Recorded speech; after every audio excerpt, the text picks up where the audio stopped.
सृष्टि के आरंभ में जब चारों ओर केवल अनंत शून्य था, तब परम शक्ति से 3 महान देव प्रकट हुए, ब्रह्मा, विष्णु और महेश। इनमें से ब्रह्मा जी को सृष्टि की रचना का कार्य सौंपा गया। ब्रह्मा जी ने अपने दिव्य ज्ञान और तप से पृथ्वी, आकाश, पर्वत, नदियां, वनस्पतियां और असंख्य जीवों की रचना की। उनके 4 मुख थे जो चारों दिशाओं में वेदों का ज्ञान फैलाते थे। वे चारों वेदों के प्रतीक माने जाते थे। समय बीतता गया और ब्रह्मा जी अपनी रचना पर गर्व करने लगे। उन्हें लगने लगा कि उनसे महान कोई नहीं। इसी गर्व ने धीरे धीरे उनके मन में अहंकार को जन्म दिया। देवता और ऋषि यह देखकर चिंतित होने लगे, क्योंकि अहंकार देवताओं को भी पतन की ओर ले जाता है। एक दिन ब्रह्मा जी ने अपने तप से एक अद्भुत और दिव्य स्त्री की रचना की। उसका नाम था शतरूपा। वह इतनी सुंदर थी कि उसके तेज के सामने स्वर्ग की अप्सराएं भी फीकी लगती थीं। जब शतरूपा ब्रह्मा जी के सामने खड़ी हुई तो ब्रह्मा जी उसकी सुंदरता को निहारने लगे। शतरूपा जहां जहां जाती, ब्रह्मा जी उसे देखने के लिए अपना मुख उसी दिशा में घुमा लेते। जब शतरूपा पूर्व दिशा में गई तो ब्रह्मा जी का एक मुख उधर हो गया। जब वह पश्चिम में गई तो दूसरा मुख प्रकट हुआ। उत्तर और दक्षिण दिशा में जाने पर तीसरा और चौथा मुख प्रकट हुआ। अब ब्रह्मा जी के 4 मुख हो चुके थे, लेकिन शतरूपा ने जब आकाश की ओर उड़कर उनसे दूर जाने का प्रयास किया, तब ब्रह्मा जी के सिर के ऊपर एक और मुख प्रकट हो गया। यही उनका 5वां सिर था। देवताओं और ऋषियों ने जब यह दृश्य देखा तो वे अत्यंत दुखी हुए। उन्हें लगा कि सृष्टि के रचयिता अपने ही अहंकार और मोह में फंसते जा रहे हैं।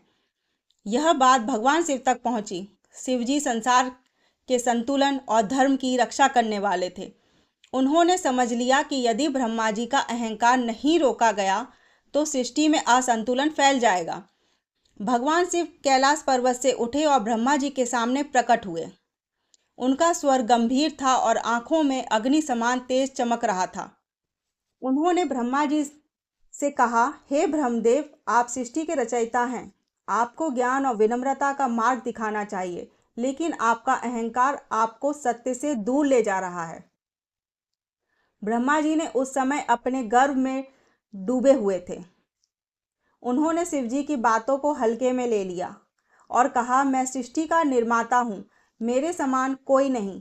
यहाँ तक कि तुम्हारा अस्तित्व भी मेरी ही रचना का भाग्य है। यह सुनते ही वहां उपस्थित देवता भयभीत हो गए। शिवजी शांत रहे, लेकिन उनका क्रोध बढ़ने लगा। उन्होंने अंतिम बार ब्रह्मा जी को चेतावनी दी, अहंकार विनाश का कारण बनता है, अभी भी समय है, अपने मोह और गर्व को त्याग दीजिए। लेकिन ब्रह्मा जी नहीं माने। उनका 5वां सिर लगातार अहंकार और अभिमान से भरे शब्द बोलता रहा। तब शिवजी ने अपने भैरव रूप को धारण किया। उनका स्वरूप अत्यंत भयंकर और तेजस्वी था। चारों ओर प्रचंड ऊर्जा फैल गई। देवता कांप उठे और आकाश में बिजली चमकने लगी। भैरव रूप में शिवजी ने अपने नख से एक ही क्षण में ब्रह्मा जी का 5वां सिर काट दिया। जैसे ही वह सिर अलग हुआ, पूरे ब्रह्मांड में एक विचित्र शांति छा गई। ब्रह्मा जी का अहंकार उसी क्षण समाप्त हो गया। उन्हें अपनी भूल का एहसास हुआ और वे शिवजी के चरणों में गिर पड़े। उन्होंने विनम्र होकर कहा, हे महादेव, मुझे क्षमा करें। अहंकार ने मेरी बुद्धि को ढक लिया था।